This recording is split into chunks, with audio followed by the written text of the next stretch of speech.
So hello guys, welcome back to my YouTube channel. So for today's video ay meron po akong i-share po sa inyo na bagong wallet dito po sa video na ito. So dito po sa wallet na ito ay pwede po tayo makapag-store ng BTC, LTC, TRX, ETH at kung ano-ano pang apong coin na meron po tayong balance. So dito po sa Kudi wallet, meron pong pwede po tayo makapag-download ng Android gamit ang ating Android and iOS. Then, kapag in-scroll po natin sa baba is meron po ditong naka-asterisk or mga warning or instructions po dito sa website na ito or pag nag-download po kayo nitong app. So, kapag willing po kayo mag-download nitong app, i-click nyo lang po yung Android or iOS. Depende po kung anong gadget po yung gamit niyo. Then, dito meron po ditong home. So, ito po yung make digital currency available everywhere. So, we protect your digital assets. So, secure access po, simple transactions, then multi-chain management. So, dito po sa ibaba, meron po silang latest news and information. So, about us. So, company information, we are registered in many countries. So, itong Kudi wallet po ay registered po siya sa iba't ibang countries like Australian, US, UK, and Canada. So, i-click nyo lang po yung link na nasa description box or sa comment section para ma-check nyo po itong wallet na nga po ito. So, i-download na po natin itong app na to. So, nakapag-download na po ako ng application po dito sa aking cellphone. So, bali po dito sa pag-register, need nyo po ng username, verification code, mag-set po kayo ng password, i-confirm nyo po yung password, then invitation code. So, meron pong invitation code dyan sa baba. Feel free to use it po. So, bali mag-fill up po muna ako dito sa information na needed po nila.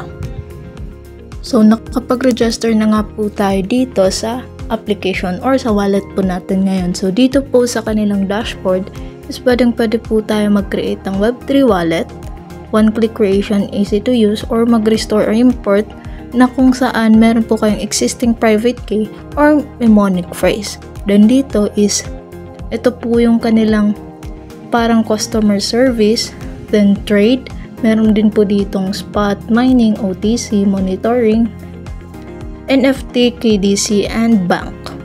Then dito po sa ecosystem is pwede po tayo dito mag-sign in.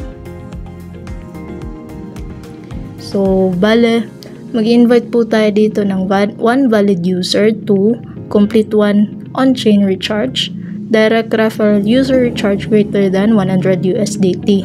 So, kapag dito po sa sign in rewards po tayo, click nyo lang po itong sign in records. Then, makikita nyo po yung mga rewards na natanggap nyo po sa pagsasign in lamang po dito sa wallet po natin. So, today,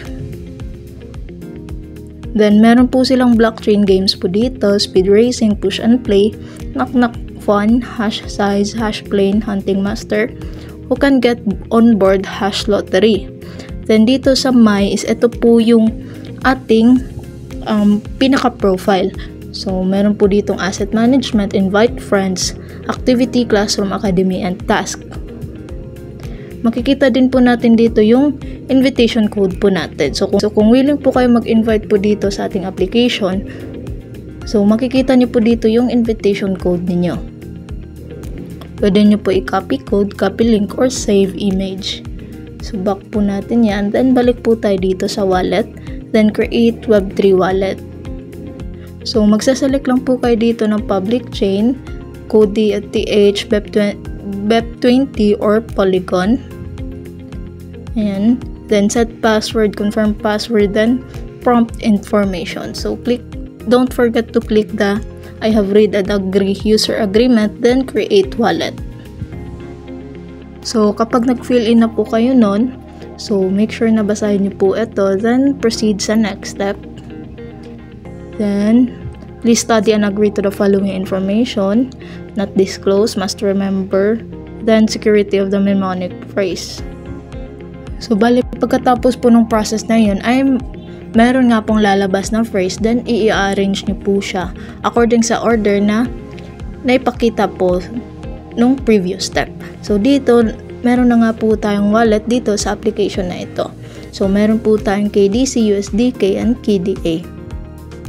So nandito yung option na receive, scan code, send, or DApps. So dito sa DApps is makikita nyo po dito yung mga popular na decentralized application like PancakeSwap, Pancake Bunny, Uniswap version 2, at marami pa nga po. So back po natin yan. Then click here to view asset details. So dito po pwede nyo pong i-delete yung wallet, export mnemonic, phrase, private key. And that's for today's video. Thank you for watching.